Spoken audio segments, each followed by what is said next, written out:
शिवानी और आप देख रहे हैं बीजापुर एक्सप्रेस। चलते हैं खबरों की ओर।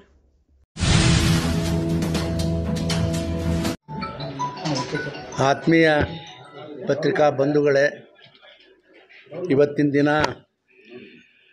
ನಮ್ಮ ಮೂಲ ಉದ್ದೇಶ ಪತ್ರಿಕಾಗೋಷ್ಠಿಯ ವಿಚಾರ ಏನಪ್ಪ ಅಂತಂದ್ರೆ, ಈ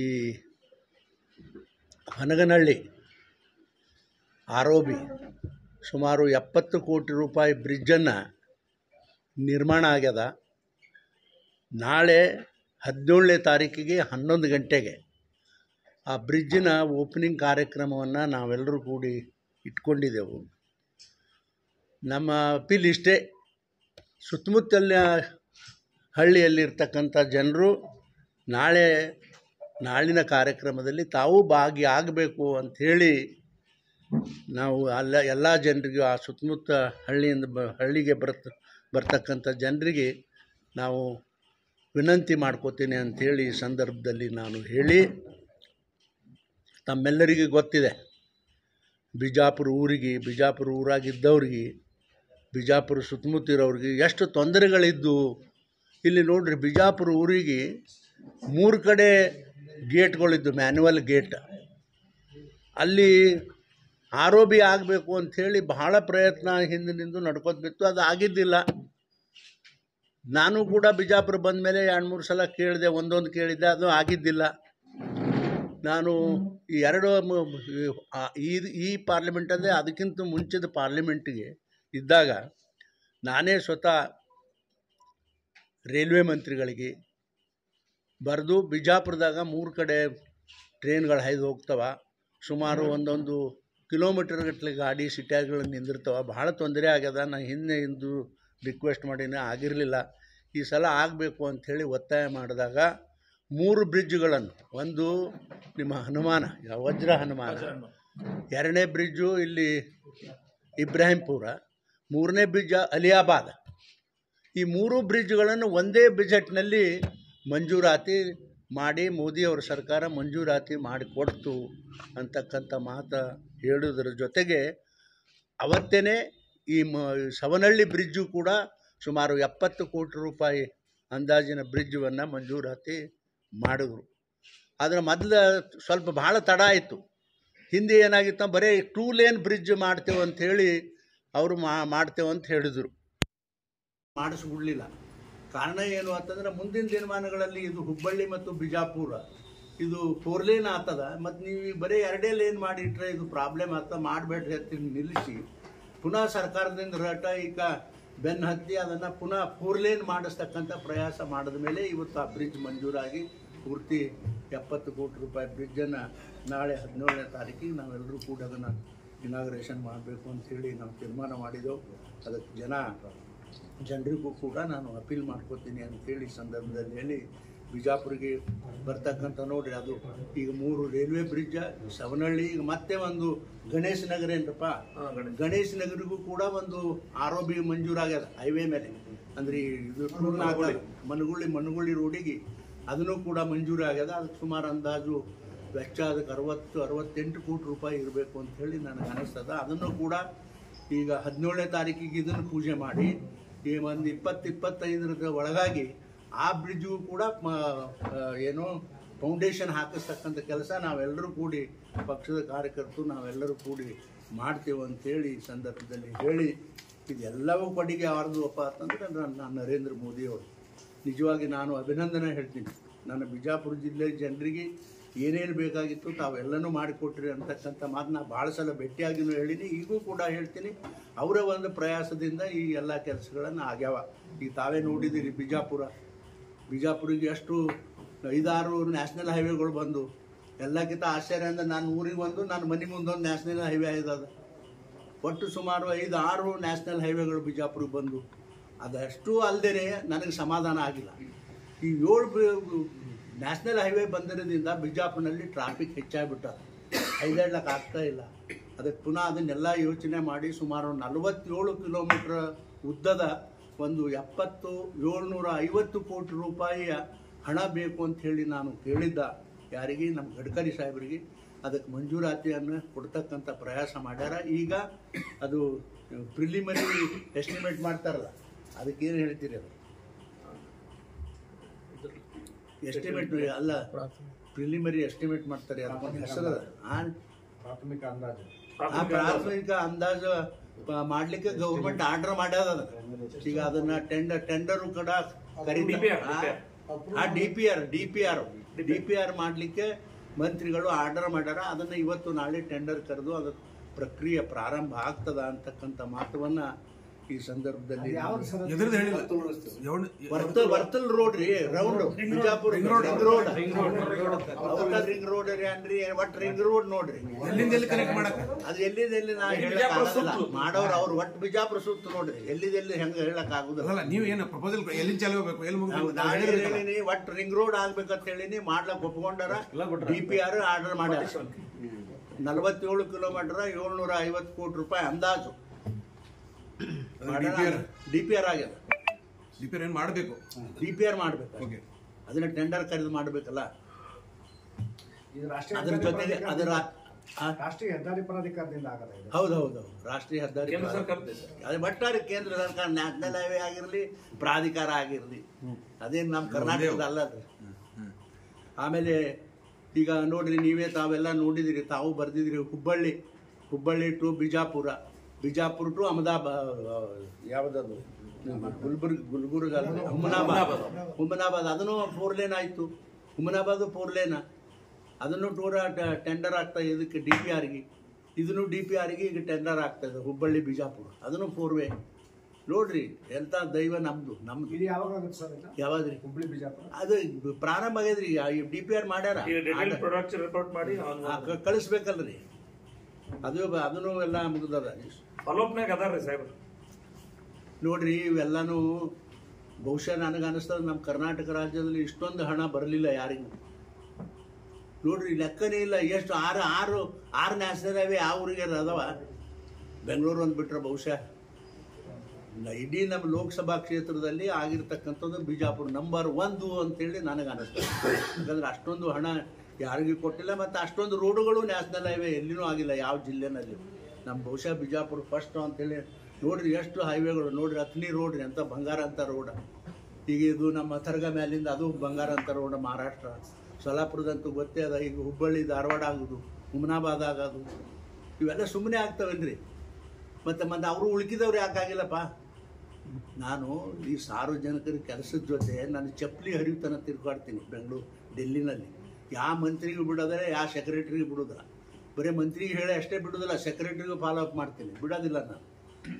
ಆದರೆ ಇವೆಲ್ಲ ನಾವು ಅಡ್ಡಾಡಿ ಮಾಡ್ತೇವೆ ಅನ್ನೋ ಕಾರಣಕ್ಕೆ ಇಷ್ಟೊಂದು ದೊಡ್ಡ ಪ್ರಮಾಣದ ಹಣ ನರೇಂದ್ರ ಮೋದಿಯವರು ನಿಜವಾಗಿ ನಾವು ಅವ್ರಿಗೆ ಅಭಿನಂದಿಸ್ತೀನಿ. ಭಾಳ ನಾವು ಯಾವುದು ಪತ್ರ ಬರೆದು ನಮಗೆ ಬೇಕು ಅಂತ ಕೇಳೀನಿ, ಯಾವುದೂ ಇಲ್ಲ ಅಂದಿಲ್ಲ, ಎಲ್ಲನೂ ಕೂಡ ಮಾಡ್ಯಾರ. ಇವತ್ತು ಇನ್ನೊಂದು ನಿಮಗೆ ಸಂತೋಷದ ಸುದ್ದಿ, ಸಿಂದಗಿ ಮತ್ತು ಇಂಡಿಗಿ ಕೆನಾಲ್ದು ಭಾಳ ಪ್ರಾಬ್ಲಮ್ ಇದ್ದೀವಿ. ಯಾವುದು ಕರ್ನಾಟಕ ಪೇಪರಲ್ಲಿ ಬಂದ ನೋಡಿ, ಯಾವ ಪೇಪರ್? ವಿಜಯ ಕರ್ನಾಟಕ ಪತ್ರಿಕೆಯಲ್ಲಿ ಬಂದದ. ಆ ಕೆನಾಲ್ಗಳು ರಿಪೇರಿ ಆಗಬೇಕು ಅಂತ ಬರೆದಿರಿ. ಆದರೆ ಇದಕ್ಕಿಂತ ಮುಂಚೆನೇ ನಾನು ಇದನ್ನು ವ್ಯವಸ್ಥೆ ಮಾಡೀನಿ. ಸುಮಾರು ಇಂಡಿ ಮತ್ತು ಸಿಂದಗಿ ಕೆನಾಲ್ದ ಎಲ್ಲ ಅದು ಏನು ರೀಮಾಡೆಲಿಂಗ್ ಮಾಡಲಿಕ್ಕೆ ಸುಮಾರು 2500 ಕೋಟಿ ರೊಕ್ಕ ನನಗೆ ಬೇಕು ಅಂತ ಹೇಳಿ ಕೇಳಿದ್ದ. ಅವ್ರು ಅವಾಗ ಚೇಷ್ಟೆ ಮಾಡಿದ್ರು, ಇದು ರಾಜ್ಯ ಸರ್ಕಾರದ ರೀ ರಮೇಶ್ ಅವರು ಅಂತ ಹೇಳಿದ್ರು. ಅದು ನನಗೆ ಗೊತ್ತಿಲ್ಲ, ನನ್ನ ಕ್ಷೇತ್ರದಾಗ ಕೆಲಸ ಆಗಬೇಕು ಅಂದಾಗ ಈಗ CWC ಮೀಟಿಂಗ್ ಕರೆದಾರ. ಇದು ಒಂದಕ್ಕೆ ಯಾವುದಕ್ಕೆ ಇಂಡಿ ಕೆನಾಲ್ ಸಲುವಾಗೇ ಒಂದಕ್ಕೆ CWD ಮೀಟಿಂಗ್ 20ನೇ ತಾರೀಕಿಗೆ ಡೆಲ್ಲಿನಲ್ಲಿ ಕರೆದಾರ. ಮೋಸ್ಟ್ಲಿ ನಾನು ಆಫೀಸರ್ಗೆ ಇವ್ರಿಗೆ ಹೇಳಿನಿ, ಅವ್ರಿಗೆ ಕಳಿಸೀನಿ. ಮೋಸ್ಟ್ಲಿ ಅದರಲ್ಲಿ ಕ್ಲಿಯರ್ ಆಗ್ಬೋದು ಅಂತೇಳಿ ನನಗೆ ಅನಿಸ್ತಾ ಇದೆ. ದೊಡ್ಡ ಕೆಲಸ ಮಾಡಿರಂತ ಹೇಳಿದ್ರೆ ಹೆಮ್ಮೆ ಅದ, ಏನೇ ಸಮಸ್ಯೆ ಇಲ್ಲ. ಅದರ ಒಂದು ಸಣ್ಣ ಕೆಲಸ ತಾವು MP ಆದಕ್ಕಿಂತ ದಿನಂದೂ ಆಗಿಲ್ಲ. ಜನರಿಗೆ ಇನ್ನೂ ಬಹಳ ಸಮಸ್ಯೆ ಇದೆ. ಈ ಇಬ್ರಾಹಿಂಪುರ್ ವಜ್ರಾಮನ್ ಅವರ ಅಂಡರ್ ಪಾಸ್ ಅರ್ಧ ತಾಸಿಗೆ ಒಂದು ಟ್ರೈನ್ ಹೋಗ್ತದೆ. ಎಷ್ಟು ಜನರಿಗೆ ತ್ರಾಸ ದಯವಿಟ್ಟು ನೋಡ್ರಿ, ಇಬ್ರಾಹಿಂಪುರ್ದು ಅಂಡರ್ ಪಾಸ್ ಆಗಬೇಕು ಅಂತೇಳಿ ಭಾಳ ದಿವಸದಿಂದ ನನಗೂ ಹೇಳ್ಯಾರ, ನಿಮಗೂ ಹೇಳ್ಯಾರ, ಜನನೂ ಹೇಳ್ಯಾರ. ಒಂದು ಸಮಸ್ಯೆ ಏನಿತ್ತು ಅಂದ್ರೆ ಪ್ರೈವೇಟ್ನವರು ಅಲ್ಲಿ ಅದನ್ನು ರೋಡನ್ನು ಎನ್ಕ್ರೋಚ್ಮೆಂಟ್ ಮಾಡಿದರು. ಆ ಎನ್ಕ್ರೋಚ್ಮೆಂಟ್ ಮಾಡೋದು ಅದನ್ನು ಯಾವ ರೀತಿ ಮಾಡಬೇಕು ಅಂತ ಹೇಳಿ ಪುನಃ ಅದನ್ನು ಪ್ಲ್ಯಾನ್ ಮಾಡಿ ಎಲ್ಲನೂ ಈಗ GM ಆಫೀಸಲ್ಲಿ ಪೆಂಡಿಂಗ್ ಇದೆ. ನಾನು 3 ದಿವಸ ಹಿಂದೆ ಫೋನ್ ಮಾಡಿ ಮಾತಾಡೀನಿ. ಆಮೇಲೆ ಇಲ್ಲಿ ಅದನ್ನು ಎಲ್ಲ ರೆಡಿ ಮಾಡಿ ಕಳಿಸೀನಿ. ಮೋಸ್ಟ್ಲಿ 1 ತಿಂಗಳೊಳಗಾಗಿ ಅಪ್ರೂವಲ್ ಆಗ್ತದೆ. 100% ಅದನ್ನ ನಾ ಮಾಡಿಕೊಡ್ತೀನಿ. ತಿಂಗಳಲ್ಲಿ ಅಂಡರ್ ಪಾಸ್ ಆಗ್ತದೆ. 100% ಆತದಲ್ಲ, ಪ್ರಾರಂಭ ಓಪನಿಂಗ್ ನಾವು ನೀವೇ ಹೋಗಿ ಮಾಡೋಣ. ತಮಗೂ ಎಷ್ಟು ಅರ್ಧ ತಾಸು ಗೊತ್ತದು ಮರ. ಆದ್ರೆ ಇಲ್ಲಿ ದರಿದ್ರತನ ಏನ್ ಮಾಡುದು ಗೊತ್ತಾ, ಮೊದಲ ಆಗ ಹೋತಿತ್ತು ಅವಾಗೆ.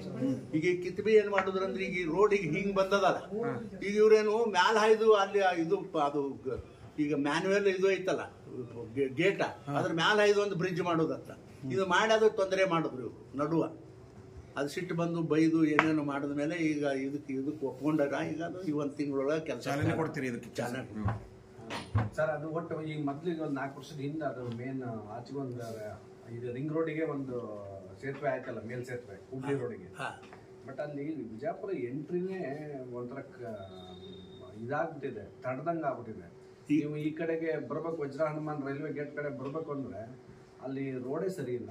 ಮತ್ತೆ ಅಲ್ಲಿ ಏನು ಹೆವಿ ವೆಹಿಕಲ್ಗಳು ಈಚೆಗೆ ಪಾಸ್ ಆಗಕ್ಕಾಗಲ್ಲ. ಆ ಲೆವೆಲ್ಗೆ ಇದನ್ನ ರೈಲ್ವೆ ಮೇಲ್ ಸೇತುವೆ ಕಟ್ಟಿದ್ದಾರೆ.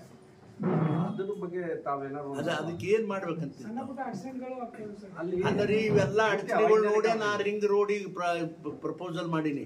ಈಗ ರಿಂಗ್ ರೋಡ್ ಆದ್ಮೇಲೆ ಬಹಳ ವೆಹಿಕಲ್ಗಳು ಬರುದೇ ಇಲ್ಲ ಸಿಟಿಯಾಗಿನ್ನ, ಹೊರಗಿಂದ ಹೊರಗೆ ಹೋಗ್ಬಿಡ್ತಾರ ಅವರು. ಈಗ ಸೊಲ್ಲಾಪುರದಿಂದ ಅಥಣಿಗೆ ಹೋಗ್ಬೇಕಾದವ್ರು ಬಿಜಾಪುರ ಸಣ್ಣ ಸಣ್ಣ ವೆಹಿಕಲ್ಗಳು ನೋಡೋಣ. ಅದು ನೋಡ್ರಿ ಮುನ್ಸಿಪಾಲಿಟಿ ಮೇಂಟೆನೆನ್ಸ್ ಅವ್ರದ್ದು ಇರ್ತಲ್ಲ. ನಿಮ್ದೇ ಬ್ರಿಡ್ಜ್ ಬ್ರಿಡ್ಜ್ ನಮ್ದು ಒಪ್ಕೋತೀನಿ. ಬ್ರಿಡ್ಜ್ ಅದನ್ನ ರಿಪೇರಿ ಮಾಡಿಸ್ಲಕ್ ಹಚ್ಚಿದ್ದೇವೆ, ನೋಡಿದ್ರೇನು ಅದು ಒಂದು ಸ್ವಲ್ಪ ಏನೇನೋ ಮಾಡಿ ಸ್ವಲ್ಪ ಅದು ನೋಡ್ರಿ ಬೇಸಿಕಲಿ ತಪ್ಪಿಸಿದ್ರ. ಅದು ಯಾರು ಟೆಂಡರ್ ಹಿಡಿದ್ರು ಬಿಟ್ಟು ಹೋದ್ಬೇಡ ಪುಣ್ಯಾತ್ಮ. ಇದು ಆಮೇಲೆ ಅದ್ರ ಕಂಪ್ಲೀಟ್ ಮಾಡ್ಲಿಕ್ಕೆ ಯಾರು ಮಾಡೋದು ಅಂದ್ರೆ ರಿಟೈರ್ಡ್ ಪ್ರೊಫೆಸರ್ಗಳು. ಕಂಪ್ಲೀಟ್ ಮಾಡ್ಲಿಕ್ಕೆ ಅದನ್ನೆಲ್ಲ ರಿಟೈರ್ಡ್ ಪ್ರೊಫೆಸರ್ಗಳಿಗೆ ಹಚ್ಚಿ ಕಂಪ್ಲೀಟ್ ಮಾಡಿಸ್ಬೇಕಾದಂಥ ಪರಿಸ್ಥಿತಿ ಬರ್ತಾವ. ಓಡೋದ ಕಾಂಟ್ರಾಕ್ಟರ್ ಹಿಡಿದವ. ಇವೆಲ್ಲ ಭಾಳ ಅಡಚಣೆ ಆಗ, ಆದ್ರೂ ಸರಿಪಡಿಸ್ಲಕ್ ಪ್ರಯತ್ನ ಮಾಡ್ತೀವಿ. ಗಣೇಶ್ ನಗರ್ಗೆ ಹೇಳಿದ್ರೆ ಆರೋಪ ಎಲ್ಲಿಂದ ಗಣೇಶ್ ನಗರ ನೋಡ್ರಿ ಇದು ಐತಲ್ಲಪ್ಪ ನಿಮ್ ಟೋಲ್ ನಾಕ ಅದಲ್ಲ, ಟೋಲ್ ನಾಕಲ್ಲಿಂದ ಇಲ್ಲಿ ನಮ್ಮ ಹೋಗಿ ಮನಗುಳಿ ರೋಡ್ ಆದ್ಮೇಲೆ ಬೈಪಾಸ್ ಕೂಡ್ತೇವಲ್ಲ ರಿಂಗ್ ರೋಡ್ಗೆ, ಇಲ್ಲಿ ಬೈಪಾಸ್ ಕೂಡಂಗಿಲ್ಲ, ಅಲ್ಲಿ ಮುಂದ್ರಿ ಗಣೇಶ್ ನಗರ ಅದು ಆ ಪೂರಾ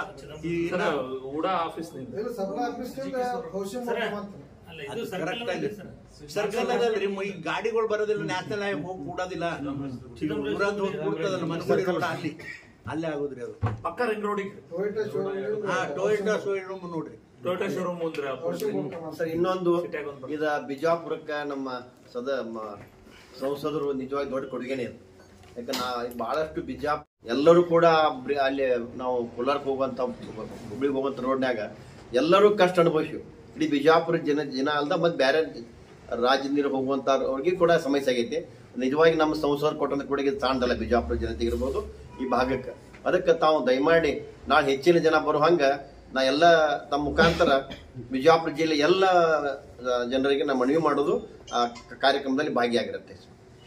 ಆಮೇಲೆ ನಾವು ಇನ್ನೊಂದ್ಸಲ ಬಿಜಾಪುರದಲ್ಲಿ ಎಷ್ಟು ಅಂಡರ್ ಪಾಸ್ ಆಗ್ಯಾವ, ಎಷ್ಟು ಆರೋಗ್ಯ ಆಗ್ಯಾವ ಅಂದ್ರೆ ನಮ್ಮ ಲಚ್ಚಣ್ಣ ಭೀಮಾ ನದಿಯಿಂದ ಪೂರ್ತಿ ನಮ್ಮ ಏರಿಯಾವರೆಗೂ, ಎಲ್ಲಿ ನಮ್ಮ ನಿಡ್ಗುಂದಿವರೆಗೂ ಎಷ್ಟೆಷ್ಟು ಆಗ್ಯಾವ. ಆಮೇಲೆ ಆರೋಬಿಗಳು, ರೈಲ್ವೆ ಬ್ರಿಡ್ಜ್ಗಳು ಎಲ್ಲನೂ ಕಂಬೈಂಡ್ ಆಗಿ ಒಂದ್ಸಲ ನಾನು ನಿಮ್ಮನ್ನೆಲ್ಲ ಕರಿತೀನಿ, ಕರೆದು ನಾ ಹೇಳ್ತೀನಿ ಎಲ್ಲ ಒಟ್ಟು ಜಿಲ್ಲೆನಾಗ. ನಾನು ಇಲ್ಲಿ ಬಂದ ಮೇಲೆ ಎಷ್ಟು ರೋಡ್ಗಳಾಗ್ಯಾವ. ಮೇನ್ ಬೆಂಗಳೂರಿಗೆ ಸೂಪರ್ ಫಾಸ್ಟ್ ರೈಲ್ ಬೇಕಿದೆ ನೋಡ್ರಿ. ಆಯ್ತು, ನಾ ಬಹಳ ತಲೆ ಕೆಡ್ಸ್ಕೊಂಡೇನೆ ಅದ್ರ ಸಲುವಾಗಿ. ಸಮಸ್ಯೆ ಏನಾಗ್ಯದ ಅಂದ್ರೆ ನಮ್ದೇನು ಹೊಸ ಲೈನ್ ಆಗ್ಯದ ಈಗ ಬಿಜಾಪುರಿಗೆ, ಸೆಕೆಂಡ್ ಲೇನು ಅದು ಇನ್ನೂ ಪೂರ್ತಿ ಸೆಟ್ಲ್ ಆಗಿಲ್ಲ ಅಂತಾರೆ. ಅದು ಸೆಟ್ಲ್ ಆಗಿದ್ರೆ ಅದಕ್ಕೇನು ಬಿಡಿಸ್ಲಕ್ಕೇನು ತೊಂದರೆ ಇಲ್ಲ. ಆದ್ರೆ ಅದಕ್ಕಾಗಿ ಅದ್ರ ಸಲುವಾಗಿ ತೊಂದರೆ ಆಗ್ಲಕತ್ತದ ನೋಡಿ. ಸ್ವಲ್ಪ ವೇಟ್ ಮಾಡ್ರಿ ಅಂತ ಹೇಳ್ಯಾರ. ನಾನು ಆಯ್ತಪ್ಪ ಅಂತ ಹೇಳಿದೆ. ಯಾಕಂದ್ರೆ ನೋಡ್ರಿ ಅದು 100-200 ಕಿಲೋಮೀಟರ್ ಹೋಗೋ ಗಾಡಿ ಏನಾರೇ ಹೆಚ್ಚು ಕಡಿಮೆ ಆದ್ರೆ ಜನರಿಗೆ ತೊಂದರೆ ಆಗ್ತದೆ. ಅದ್ರ ಸಲುವಾಗಿ ಆಯ್ತಪ್ಪ ಇನ್ನೊಂದು ಸ್ವಲ್ಪ ದಿನ ತಡ್ಕೋತೀನಿ ಅಂತ ಹೇಳಿದ್ದೀನಿ ನಾನೇ. ನಿಮ್ಮವರೇ ಸಚಿವರು ಇದ್ದಾರೆ, ಆದಷ್ಟು 100% ಅದನ್ನು ಆಗ್ತದ್ರಿ. ಆದ್ರೆ ಅದು ಸೆಟ್ಲ್ ಆಗ್ಬೇಕಲ್ಲ. ಅವ್ರು ಆಯ್ತು ಪೂರ್ತಿ ನೀವು ಗಾಡಿ ಬಿಡ್ಬೋದು ಅಂದ್ರೆ ನಾ ಇಮಿಡಿಯೇಟ್ ಬಿಡಿಸ್ತೀನಿ. ಅದಕ್ಕೇನು ಅಡಚಣೆ ಇಲ್ಲ. ಭಾಳ ಜನ MLAಗಳು ಅದಕ್ಕೆ ಅವ್ರಿಗೆ ಗೊತ್ತಿರೋದಿಲ್ಲ. ಪುಣ್ಯಾವತ್ತಮರು ದಿನವನ್ನು ಸ್ಟೇಟ್ಮೆಂಟ್ ಕೊಡ್ತಾರೆ, ಇಲ್ಲಿ ಮಹಾಭಾರತ ಆಗಬೇಕು, ಯುದ್ಧ ನಡಿಬೇಕು, ಆ ಟ್ರೈನ್ ಬರ್ಬೇಕು. ಅರೆ ಅದು ವಸ್ತುಸ್ಥಿತಿ ತಿಳ್ಕೊಳ್ಬೇಕು. ಓಡಾಡ್ತಿರೋದೇ ಒಂದ್ 2-3 ಇದಾವಲ್ಲ, ಅವನಾರು ಬೇಗ ಹೋಗಂಗಾರು ವ್ಯವಸ್ಥೆ ಮಾಡಿಸ್ಬೇಕು. ಇಲ್ಲ ಸರ್, ಈಗ ಮೊದಲು ಬರೀ 3-4 ಇದ್ದು, ಇವತ್ತು 21 ಟ್ರೈನ್ ಅಡ್ಡಾಡ್ತಾವ ಬಿಜಾಪುರದಾಗ. ಬಿಜಾಪುರ ಬೆಂಗಳೂರು ಹೇಳತ್ತಾರ. ಬಿಜಾಪುರ ಬೆಂಗಳೂರು ಹೋಗ್ಲಕ್ರಿ ನೋಡ್ರಿ ಟ್ರೈನ್ಗಳು ಬಿಡುವತ್ ನಾವು ಹೇಳಿದೆವು, ಆದ್ರೆ ಇನ್ನ ತನ ಬಿಟ್ಟಿಲ್ಲ. ಇನ್ನೊಂದ್ ಸ್ವಲ್ಪ ದಿನ ನೋಡ್ತೇವೆ, ಬಿಟ್ರೆ ಸರಿ ಅದ, ಬಿಟ್ಟಿಲ್ಲ ಅಂದ್ರೆ ಒಂದಿನ ಎಲ್ಲಾರು ಕೂಡ ಟ್ರೈನೇ ಬಂದ್ ಟೈಮ್ 10 ತಾಸೊಳಗೆ ಹೋಗ್ಬೇಕಂತ ಅವ್ರದ್ದು ನೋಡ್ರಿ. 10 ತಾಸ್ನಾಗ ಅಡಚಣೆ ಏನಂದ್ ನೋಡ್ರಿ, ಇದ್ರ ಸಲುವಾಗೇನೆ ಗದಗ ಬೈಪಾಸ್ ಮಾಡಿಸಿದೆವು ನಾನು ಮತ್ತು ಯುವ ಇದ್ದಾನೆ ಹಿಂದ ಉದಾಸಿ ನಾನು ಅದನ್ನು ಮಾಡಿಸಿದೆವು. ಆಮೇಲೆ ಹುಬ್ಬಳ್ಳಿ ಬೈಪಾಸ್ ಮಾಡಿಸಿದೇವ್ರಿ. ಹುಬ್ಬಳ್ಳಿಗೆ ಹೋಗುವಂಗಿಲ್ಲ ಬಿಜಾಪುರದಿಂದ, ಗದಗದಿಂದ ಹುಬ್ಬಳ್ಳಿ ಬೈಪಾಸ್ ಮಾಡ್ಕೊಂಡೆ ಹೊರಗಿಂದೆ ಹೋಗ್ಬೇಕು, ಆ ರೀತಿ ಮಾಡ್ಯದ. ಆದ್ರೆ ಪ್ರಾಬ್ಲಮ್ ಏನ್ ಮಾಡ್ಲಾಕತ್ತಾರ ಅಂದ್ರ ಅಲ್ಲಿ ವರ್ಕರ್ಸ್ ಏನದಾರಲ್ಲ ಗದಗಿನವರು, ಅಲ್ಲಿ ತೊಂದರೆ ಮಾಡ್ಲಾಕತ್ತಾರ. ಆಮೇಲೆ ಈ ಯಾರೋ ಜೋಶಿ, ಆಮೇಲೆ ಇನ್ನೊಬ್ರು ಯಾರು ಅಂತಂದ್ರೆ ಇನ್ನೊಬ್ರು MP ಅವರು, ಅವ್ರಿಗೆ ಕರ್ಕೊಂಡ್ಬಂದು ಹೇಳ್ಸಂದಾರ, ನಾ ಕರ್ಕೊಂಡು ಹೋಗಿ ಹೇಳಿಸ್ತೀನಿ ನೋಡೋಣ. ಒಂದೇ ಭಾರತ ಸಾಧ್ಯತೆ ಸರ್ ಬಿಜಾಪುರ ಒಂದೇ ಭಾರತ ಎಷ್ಟು ಒಂದೇ ಭಾರತ ಇದೆ. ಈಗ ಅವ್ರು ಕೇಳುದು ಸಾಯವ್ರು ಇಲ್ಲ, ಒಂದೇ ಭಾರತ ಕೇಳಿಲ್ಲ ಅವ್ರು. ಆ ಹೇಳುದು ಒಂದೇ ಭಾರತ ತಲೆಯಾಗಿ ಇಟ್ಕೊಂಡು ಹೇಳಿದ್ರಿ. ಅದ್ರ ಟ್ರ್ಯಾಕ್ ಸರಿಯಾಗಿಲ್ಲ. ಟ್ರ್ಯಾಕ್ ಆಗುತ್ತಾನ ಒಂದೇ ಭಾರತ ಬಿಡೋದಿಲ್ಲ. ಯಾರು ಗೆಸ್ಟ್ಗಳು ಬರೋದಿಲ್ಲ, ನಾವೇ ನೋಡಪ್ಪ. ನಾವು ಕಾರ್ಯಕರ್ತರು ಆ ಲೋಕಲ್ ನಿಮ್ಮ ಇವ್ರಿಗೆ DM ಫೋನ್ ಮಾಡಿದ್ದ, DM ಲಂಡನ್ಗೆ ಹೋಗ್ಬಿಟ್ಟಾರ. ಲಂಡನ್ಗೆ ಅವ್ರು ತಗೊಂಡು ಮತ್ತೆ ಇನ್ಯಾರು ಕರ್ಕೊಂಡು ಮಾಡ್ಲಿಲ್ಲ, ನಾವೇ ಮಾಡ್ತೇವೆ. ಆಯ್ತಾಯ್ತು, ಒಂದ್ ನಿಮಿಷ ಅಲ್ರಿ. ನೀವು ನನಗೆ ಕೇಳ್ತೀರಿ, ಒಂದ್ ಸ್ವಲ್ಪ ಕೈ ಮುಗಿತೀನಿ, ಅವ್ರಿಗೆ ಕೇಳ್ರಿ. ಕೇಂದ್ರ ಸರ್ಕಾರದ ರೋಡ್ ಅದಾವ, ಕೇಂದ್ರ ಸರ್ಕಾರದ ಕುಡಿ ನೀರದ, ಒಂದಿನ ಇರೋ ಕರ್ದಾರ ಏನು ಕೇಳ್ರಿ MP ಗೆ. ನೀವ್ ಯಾಕೆ ಚಿಂತೆ ಮಾಡ್ತೀರಿ? ಬಿಟ್ಬಿಡ್ರಿ, ನಾನು ನೋಡ್ಕೊತೀನಿ. ಯಾಕೆ ಚಿಂತೆ ಮಾಡ್ತೀನಿ? ನಮಸ್ಕಾರ ಎಲ್ಲರಿಗೂ. ಏರ್ಪೋರ್ಟ್ 100% ಈಗ ಕ್ಲಿಯರ್ ಆದಾಗ ಬಂದದ, ಈಗ ಒಟ್ಟು ಚಾಲು ಆಗ್ತದ್ರಿ. ಇಷ್ಟೇ ಹೇಳ್ತೀರಿ. ಅದಕ್ಕೆ ವಿಮಾನ ಇಳಿಸಕ್ಕೆ ಉದ್ಘಾಟನೆ ನಾವೇ ಮಾಡ್ತೇವ್ರಿ. ಮಂತ್ರಿ ಕರ್ಕೊಂಡ್ ಬರ್ತೀನಿ, ಒಳ್ಳೆ ಕತೆ ಇತ್ತಲ್ಲ. ಇಟ್ಟೆಲ್ಲ ಮಾಡಿ ಹಂಗ್ ಬಿಡುದು. ಸರ್ಕಾರ ಇವ್ರದ್ದು ಇರ್ಬೇಕು, ನಮ್ಮ ಸಿದ್ದರಾಮಣ್ಣಂದು.